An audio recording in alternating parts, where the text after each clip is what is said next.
அதிமுகவிலும் அந்த கட்சி தலைமை வகிக்கும் தமிழக என்டிஏ கூட்டணியிலும் தொடர்ந்து குழப்பம் நிலவுகிறது.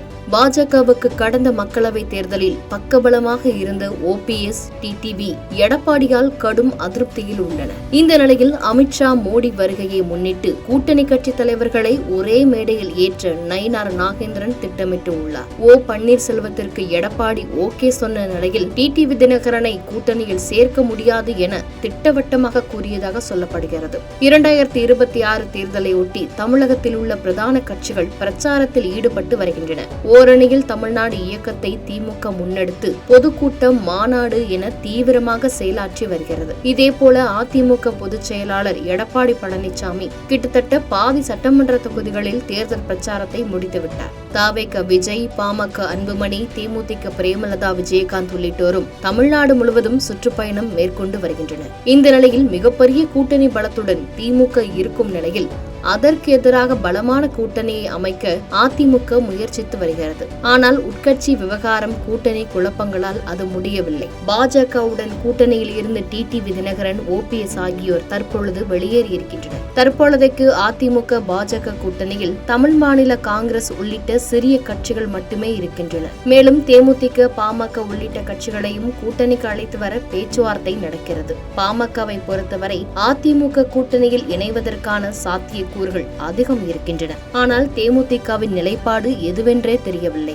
ஜனவரியில் கட்சியின் மாநாட்டுக்கு பிறகுதான் கூட்டணி குறித்து முடிவு செய்யப்படும் என பிரேமலதா விஜயகாந்த் தெரிவித்துள்ளார். இந்நிலையில் தமிழக சட்டமன்ற தேர்தலை முன்னிட்டு பிரதமர் நரேந்திர மோடி, உள்துறை அமைச்சர் அமித்ஷா ஆகியோர் அடுத்தடுத்து தமிழகம் வர இருக்கின்றனர். இன்னும் சில நாட்களில் சேலத்தில் அமித்ஷா பங்கேற்கும் பிரம்மாண்ட பொதுக்கூட்டம், நெல்லையில் பிரதமர் மோடி பங்கேற்கும் பொதுக்கூட்டமும் நடைபெற இருக்கிறது. தொடர்ந்து அக்டோபர் 1ஆம் தேதி மதுரையில் இருந்து பாஜக தலைவர் நயினார் நாகேந்திரன் தேர்தல் பிரச்சாரத்தை துவங்குகிறார். இந்நிலையில் சேலத்தில் நேற்று அதிமுக பொதுச் செயலாளர் எடப்பாடி பழனிசாமியை பாஜக தலைவர் நயினார் நாகேந்திரன் சந்தித்து பேசினார். அப்பொழுது கூட்டணி தொகுதி பங்கீடு குறித்து பேசியதாக தகவல் வந்திருக்கிறது. அது மட்டுமல்லாமல் சேலம் அமித்ஷா நிகழ்ச்சி, நெல்லை மோடியின் நிகழ்ச்சியில் கூட்டணி கட்சி தலைவர்களை ஒன்றாக இணைக்க வேண்டும் என எடப்பாடியிடம் நயினார் நாகேந்திரன் வலியுறுத்தியதாக சொல்லப்படுகிறது. தற்பொழுதைய சூழலில் ஓபிஎஸ், எடப்பாடி பழனிசாமி குறித்து எந்த கருத்தும் தெரிவிக்காமல் அமைதியாக இருக்கும் நிலையில் அவரை கூட்டணிக்குள் அனுமதிக்க எடப்பாடி சம்மதித்ததாக சொல்லப்படுகிறது.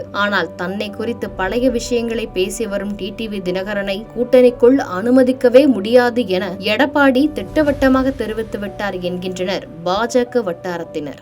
செய்திகளை உடனுக்குடன் தெரிந்து கொள்ள கீழ்கண்ட கேபிள் மற்றும் டிடிஎச் நெட்வொர்க்குகளில் எம்நாடு செய்தி தொலைக்காட்சியை காணுங்கள். பாதகம் செய்பவரை கண்டால் நாம் பயம் கொள்ளலாகாது பாப்பா, மோதி மிதித்துவிடு பாப்பா, அவர் முகத்தில் உமிழ்ந்துவிடு பாப்பா. அண்மை செய்திகளை உடனுக்குடன் தெரிந்து கொள்ள இணைந்திருங்கள் எம்நாடு தொலைக்காட்சியுடன்.